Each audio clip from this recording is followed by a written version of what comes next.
कृष्ण भक्त कर्माबाई। कर्माबाई को मारवाड़ की मीरा भी कहा जाता है। जब जब भगवान कृष्ण का उल्लेख आता है, कर्मा का नाम भी आ ही जाता है। वे भगवान के महान भक्त थीं और भगवान श्री कृष्ण उनके हाथ से प्रतिदिन भोग ग्रहण कर भोग की थाली रिक्त कर देते थे। राजस्थान के नागौर जिले की मकराना तहसील में एक गांव है कालवा। इस गांव में जीवन राम डूडी के घर 16 से 15 ईसा पूर्व में एक पुत्री का जन्म हुआ। भगवान की बहुत मन्नतें मांगने के बाद इसका जन्म हुआ था। नाम रखा गया कर्मा। कर्मा के चेहरे पर एक अनोखी आभा रहती थी। जीवन राम स्वयं धार्मिक पुरुष एवं अनन्य कृष्ण भक्त थे। उन्होंने भगवान के नाम मदन मोहन से अपने घर में कृष्ण भगवान का मंदिर बना रखा था। वे प्रतिदिन भगवान कृष्ण की पूजा करते और भोग लगाते तथा भगवान को भोग लगाने के बाद ही भोजन ग्रहण करते। यह उनके घर का नित्य का नियम था। इसी प्रकार समय बीतता गया। कर्माबाई प्रतिदिन अपने पिता को श्री कृष्ण भगवान की पूजा करते देखती, उनको भोग लगाते देखती। यही सब देखते सीखते कर्माबाई का बचपन बीत रहा था। अंततः बचपन से ही उन्हें नन्ही कर्मा में भक्ति भाव के संस्कार थे। इन्हीं संस्कारों के बीच पलते बढ़ते कर्मा 13 वर्ष की हो गईं। एक बार जीवन राम को कार्तिक पूर्णिमा स्नान के लिए पुष्कर जाना था। उनकी पत्नी भी उनके साथ जा रही थी। वे कर्मा को भी साथ ले जाना चाहते थे, लेकिन एक समस्या आ गई। उनकी अनुपस्थिति में भगवान को भोग कौन लगाता। इसीलिए उन्होंने कर्मा को यह जिम्मेदारी सौंपी और बोले, पुत्री, हम दोनों पुष्कर स्नान के लिए जा रहे हैं। तुम सुबह भगवान को भोग लगाना और उसके बाद ही भोजन करना। कर्मा ने यह जिम्मेदारी सहर्ष स्वीकार कर ली। माँ पिता के तीर्थ यात्रा जाने पर कर्मा ने सुबह स्नान आदि कर बाजरे का खिचड़ी बनाया और पूजा के लिए अपने घर में बने भगवान के मंदिर के समीप आ गई। भोग की थाल भगवान के सामने रख कर हाथ जोड़कर बोली, हे प्रभु, भूख लगे तो भोग लगा हुआ है, आप भोग ग्रहण कर लेना, तब तक मैं घर के और काम कर लेती हूँ। भगवान द्वारा भोग ग्रहण नहीं करना। इसके बाद वह काम में जुट गईं। बीच बीच में वह थाली देखने आती, लेकिन भगवान ने खिचड़ी नहीं खाया था। बहुत देर होने के बाद भी जब भगवान ने भोग ग्रहण नहीं किया तो उसे चिंता हुई कि क्या पता भगवान जी को खिचड़ी में स्वाद न आ रहा हो, इसलिए ग्रहण नहीं कर रहे हैं। इसमें घी की या गुड़ की कमी रह गई क्या।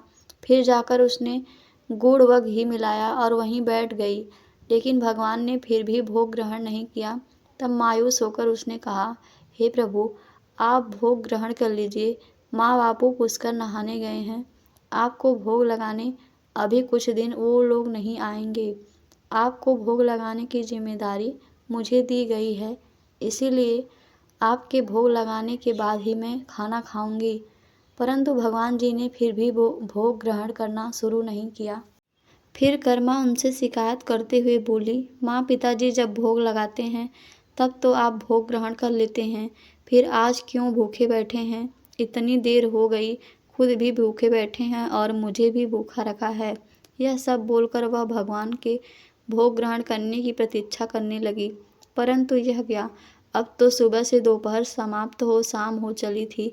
भूखी कर्मा अब रुआसा हो गई और दुखी हो रोते हुए बोली, हे भगवान जी, आप ग्रहण कर लीजिए भोग, अन्यथा मैं भी भूखी ही रह जाऊंगी।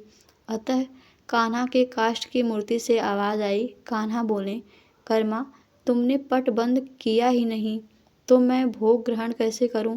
यह सुनकर कर्मा ने पट खींचकर ओट कर दी। भगवान श्री कृष्ण ने खिचड़ी का भोग ग्रहण किया और थाली पूरी खाली हो गई।